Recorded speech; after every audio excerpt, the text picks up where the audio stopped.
Ladies and gentlemen, my name is James Scaresbrook, otherwise known as the Intrepid Wino, and it is another edition of Let's Taste. There has been a bit of a break since I've actually recorded one of these. I think probably the last one was the live streaming Let's Taste Australian Riesling tasting with Mattia Cianca, the head sommelier of Attica.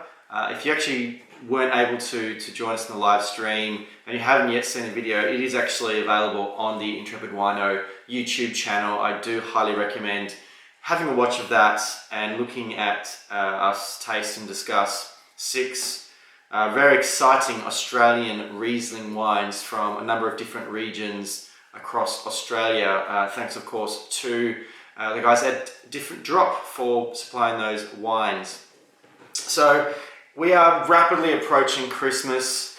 One of the really great fallback gifts for Christmas for certain family members or friends is of course wine. Typically, you will drink a lot of bubbles, white wines, maybe even rosés, or probably definitely some sparkling red wines at Christmas. And then of course New Year's Eve. Red wine is a particularly good Christmas gift. If you have someone that you're willing to spend a little bit of money on, you can get some really exciting Australian red wines for $50 or more.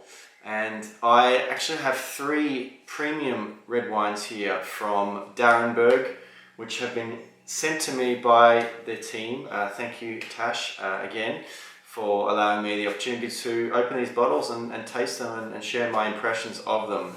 So they are 3 premium wines. They're all recommended retail at $65. Of course, they are all from the McLaren Vale, and they are all the 2012 vintage. So these are new releases. Really does show you the kind of commitment to releasing the wines with an appropriate amount of age that they look at their best that Darrenberg has.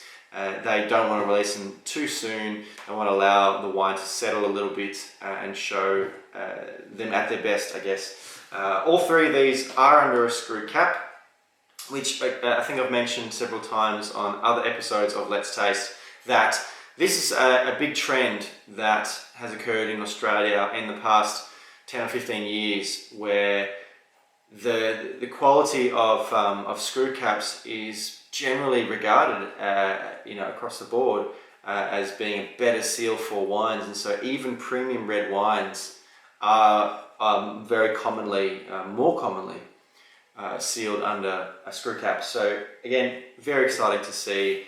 These are wines that you can age, ideally, depending on the vintage, of course. But one of the benefits of cellaring wines under a screw cap is that you don't actually have to leave them on their side. The reason that people do that is to actually make sure that there's a level of moisture which improves the seal when you have a cork wine. Because if the cork, particularly if the cork dries, it has a possibility of cracking, which can lead to oxidation, rapid oxidation of the wine. So screw cap is an ideal seal for cellaring wines as well. But we are looking at these 3 wines today. I will start with the Ironstone Pressings, which is a blend of 70% Grenache, 25% Shiraz, and 5% Mouvedre. Now, Grenache, Shiraz, and Mouvedre are classic blending varieties, most commonly associated with the Rhone Valley, particularly the southern Rhone Valley in France. And GSM blends are very, very common, very popular in the McLaren Vale, in the Barossa Valley, in those warmish climates.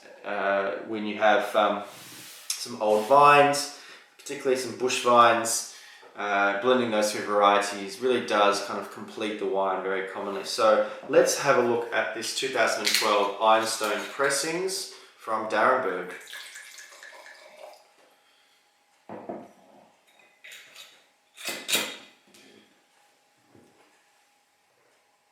Lovely sort of inky colour, not super concentrated, not super intense, but certainly dark and quite vibrant in the glass.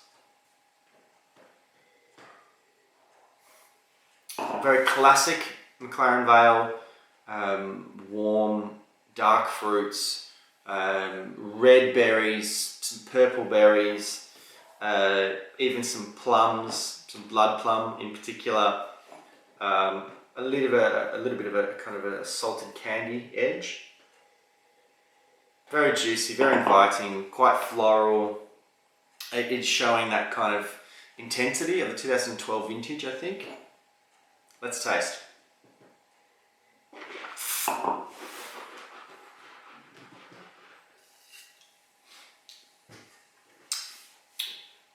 It's actually a lot fresher than I expected it to be. Very focused. The tannins are nice and taut, but very focused. Good acidity in there. I think the wine is still just coming into its own. It really is very slowly finding its feet. It's very fresh at the moment. The fruits are very fresh. There's not really a lot of oak showing in this wine, which is very exciting to see. It is showing some intensity in there. I would say give this one a little bit of time to breathe if you can decant it, because it will open up over an hour or two. But no, it's very, very solid. Really sort of textbook example of outstanding McLaren Vale Grenache Shiraz Mouvedre blends.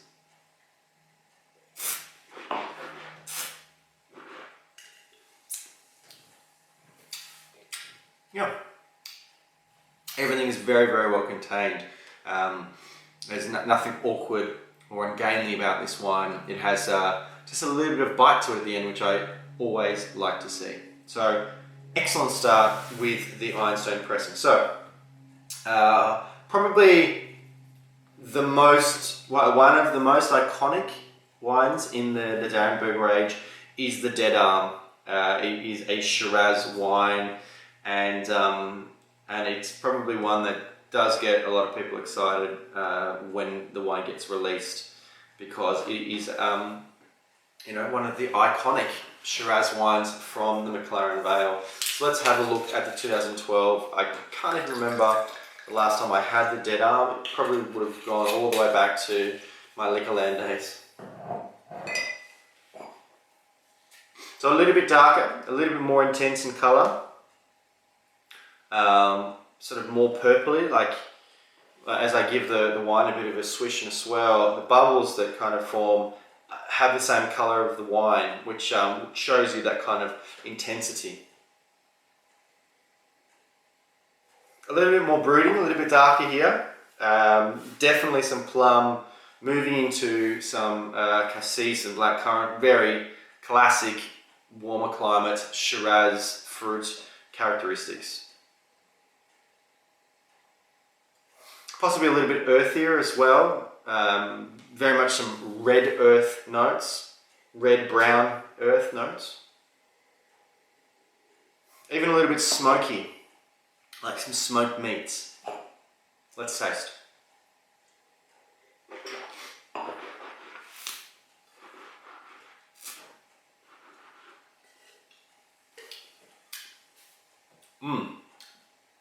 A lot bolder. Really very present on the mid palate. It's a little bit warmer as well. The alcohol is showing a little bit more in this wine, even though the label is stating it's only 0.2% higher. That warmth, really does fill the palate. Slightly chewier tannins in the mid palate and towards the back. There's not much on the front palate. That's sort of where the Grenache component in that blend can tend to flesh out the front of the palate. But again, extremely solid, very tight, very intense. I guess a little bit more generosity of fruit in this wine, but again, a really, really exceptional example of very classic McLaren Vale Shiraz.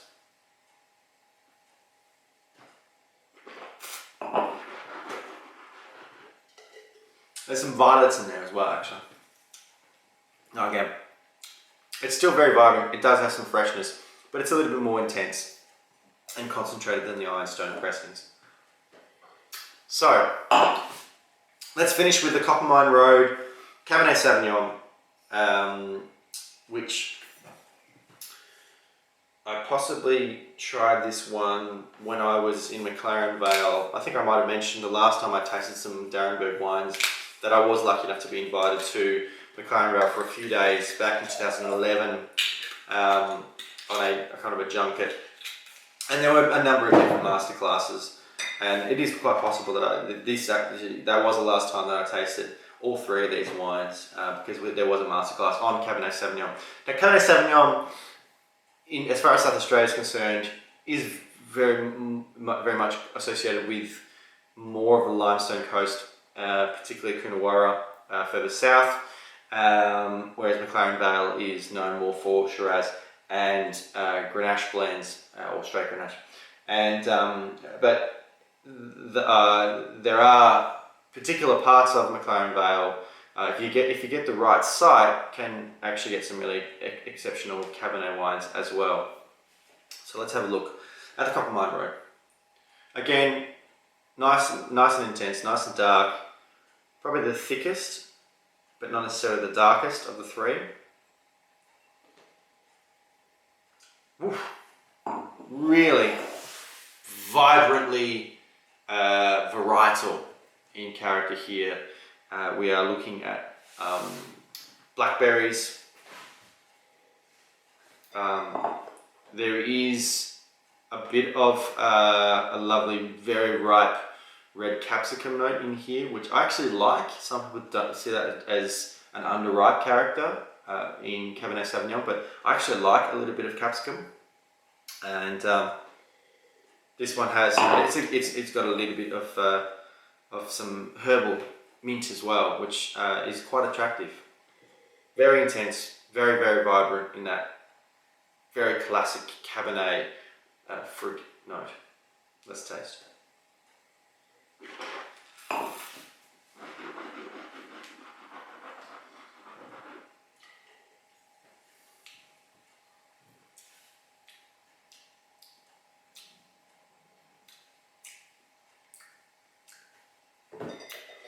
Quite a bit of tannin in there.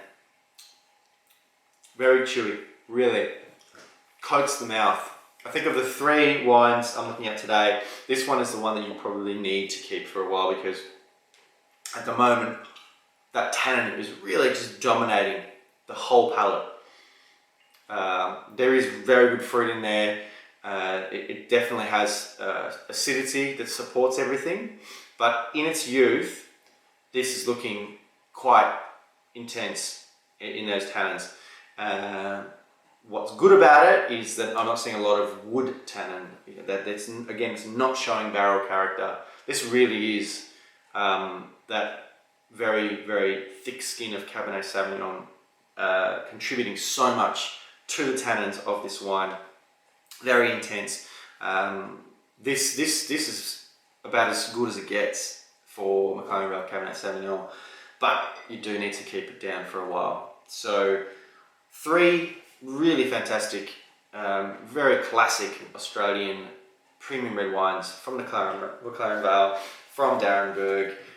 Thank you very much, d'Arenberg, for sending me these bottles. It was a real pleasure to have a look at them and share my impressions. Thank you guys for watching this video. I hope you enjoyed it.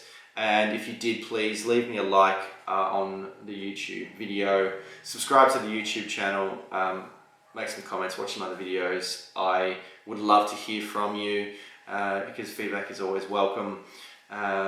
Make sure that you are visiting intrepidwino.com, where you can see lots of different videos, writings, and of course my podcast, The Vincast. And keep an eye out for the d'Arenberg wines this Christmas at your local wine retailer of choice. But until next time, cheers.